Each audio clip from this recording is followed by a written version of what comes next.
Shalom saudara-saudara yang dikasihi Tuhan Yesus Kristus, salam sejahtera buat saudara semua dimanapun saudara berada.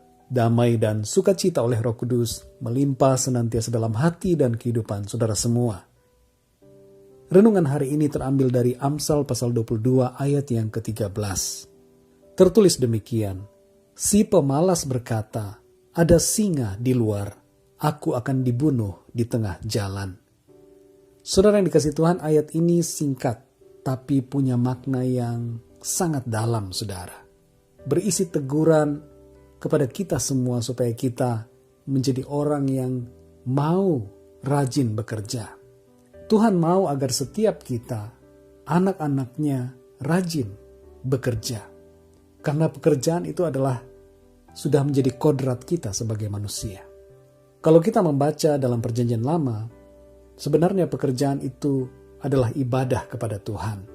Hal ini akan kita bahas dan renungkan bersama pada kesempatan yang lain. Jadi pekerjaan itu pada hakikatnya adalah ibadah juga kepada Tuhan. Nah saudara yang dikasihi Tuhan, Tuhan menginginkan agar kita aktif dan rajin bekerja, melakukan apa yang menjadi tugas dan tanggung jawab kita.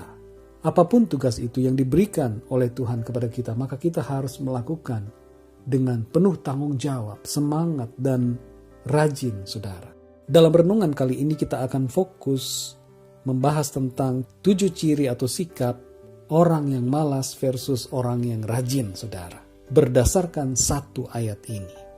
Jadi dari satu ayat ini kita dapat merenungkan bersama dan mendapatkan suatu pemahaman tentang sikap orang yang malas dan orang yang rajin.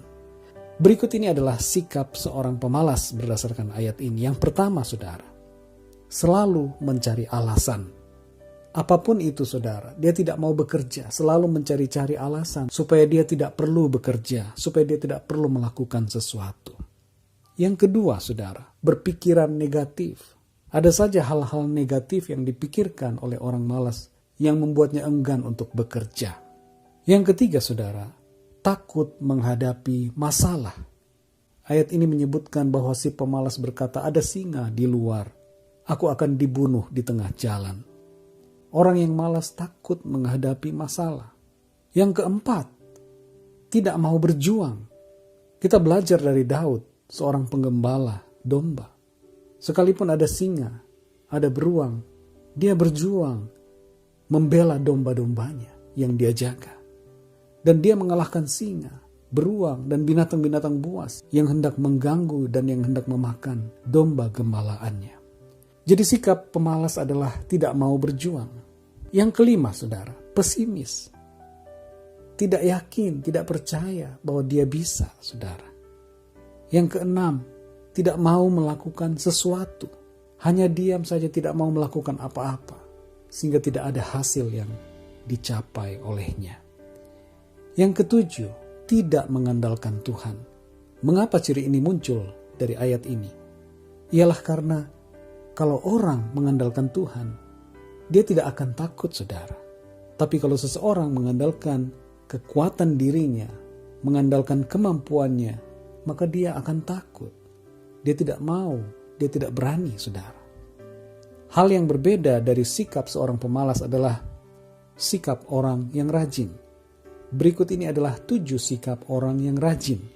Yang pertama adalah tidak mencari-cari alasan untuk bertindak, untuk bekerja.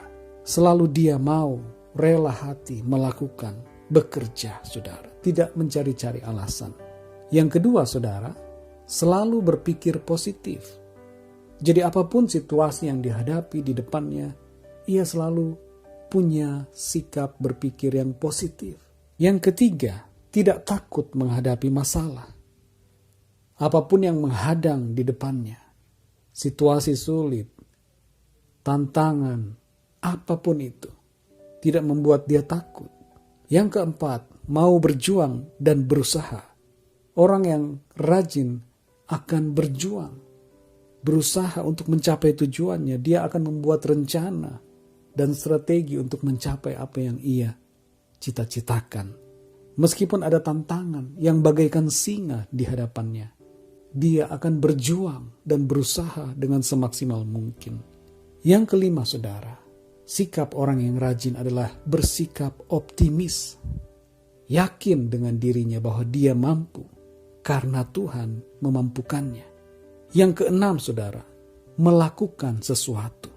Orang yang rajin tidak akan membiarkan waktu berlalu begitu saja.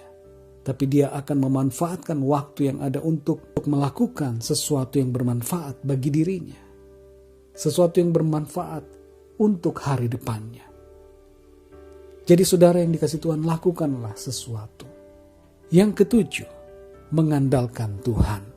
Oleh karena kita berbicara di sini dalam koridor firman Tuhan, maka saudara, orang yang rajin itu pastilah orang yang mengandalkan Tuhan. Saudara yang dikasihi Tuhan, jadilah orang yang rajin. Sebab Tuhan senang apabila kita mau rajin bekerja. Sesungguhnya saudara yang dikasihi Tuhan, keberhasilan hidup kita hanya 10% dari kita. 90% dari Tuhan, saudara. Apa yang Tuhan mau dari kita adalah kita mau dan bertindak. Lakukan sesuatu. Tuhan bekerja dengan orang-orang yang mau bekerja. Tuhan bertindak mengadakan mujizat dengan melibatkan umatnya. Jadi saudara yang dikasihi Tuhan, mari bersikap rajin. Karena Tuhan mau bekerja dengan orang-orang yang mau bekerja bersama dengan Dia. Saya percaya firman Tuhan akan menjadi berkat dan kekuatan buat setiap kita. Dan Roh Kudus akan memberikan pemahaman yang lebih dalam tentang kebenaran firman Tuhan. Tuhan Yesus memberkati saudara semua. Sampai jumpa dalam renungan yang berikutnya. Haleluya.